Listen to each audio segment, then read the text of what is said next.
도담숲 쇼츠에서 꼬미가 여름부터 도토리를 모아서 겨울을 든든하게 보냈던 이야기 기억하시나요? 놀기만 하던 키키는 겨울에 빈손이었죠.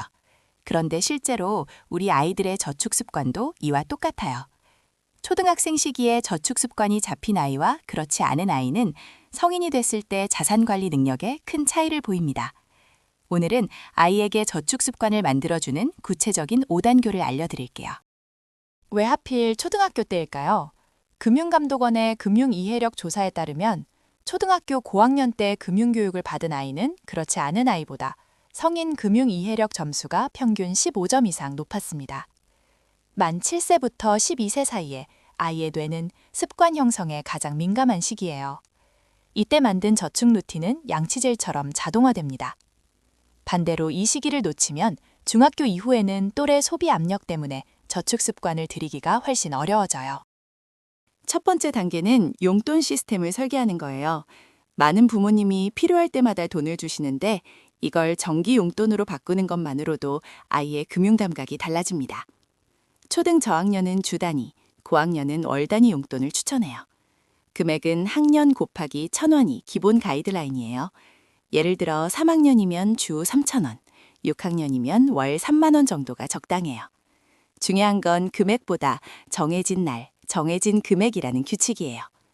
꼬미가 매일 같은 양의 도토리를 모았던 것처럼 규칙적인 흐름을 경험하게 해주세요. 두 번째 단계는 용돈 중 저축 비율을 정하는 거예요.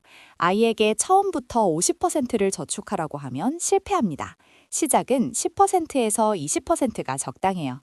주 3,000원을 받는 3학년이라면 매주 300원에서 600원을 저축통에 넣는 거예요. 핵심은 저축, 소비, 나눔 이 세 개의 통을 만들어주는 거예요. 투명한 병이나 봉투 3개면 충분해요. 용돈을 받으면 아이가 직접 세 통에 나눠 넣게 하세요. 이 물리적인 행위가 정말 중요합니다. 디지털보다 눈에 보이고 손으로 만지는 경험이 초등학생에게는 훨씬 효과적이에요. 처음 한 달은 10%로 시작하고 아이가 익숙해지면 20%, 30%까지 자연스럽게 올려갈 수 있어요. 세 번째 단계는 저축 목표를 눈에 보이게 만드는 거예요. 아이에게 그냥 모아라 라고 하면 동기가 생기지 않아요. 아이가 정말로 원하는 구체적인 목표를 정하게 하세요. 예를 들어 2만 원짜리 레고 세트가 목표라면 A4 용지에 목표 사진을 붙이고 칸을 20개 만들어요. 1,000원을 모을 때마다 한 칸씩 색칠하는 거예요. 이걸 저축 온도계 또는 저축 색칠판이라고 하는데 냉장고나 아이 책상에 붙여두면 매일 눈에 보이니까 동기부여가 됩니다. 금융감독원 연구에 따르면 목표가 있는 저축을 경험한 아이의 87%가 다음 저축도 스스로 시작했다고 해요. 목표 달성의 성취감이 다음 저축의 연료가 되는 거예요. 네 번째 단계는 아이 이름으로 진짜 은행 통장을 만드는 거예요. 투명 저축통에서 어느 정도 모이면 아이와 함께 은행에 가서 아이 이름이 적힌 통장에 개설해 주세요. 이 경험이 아이에게 엄청난 임팩트를 줍니다. 자기 이름이 적힌 통장을 받아든 순간 아이는 진짜 어른이 된 것 같은 자부심을 느껴요. 만 14세 미만은 부모 동행이 필요하고 기본증명서와 가족관계증명서를 가져가시면 돼요. 정부24에서 온라인 발급이 가능합니다. 요즘은 카카오뱅크 미니, 토스유스 같은 앱 통장도 있는데요. 첫 통장은 아이와 함께 은행 창구를 방문하는 경험을 꼭 추천드려요. 은행이라는 공간을 직접 경험하는 것 자체가 최고의 금융교육이에요. 마지막 5번째 단계는 부모의 매칭 전략이에요. 이건 기업의 401k 매칭 제도에서 영감을 받은 방법인데요. 아이가 저축한 금액만큼 부모가 같은 금액 또는 일정 비율을 추가로 넣어주는 거예요. 예를 들어 아이가 한 달에 5,000원을 모으면 부모가 5,000원을 더 넣어서 10,000원을 만들어주는 거죠.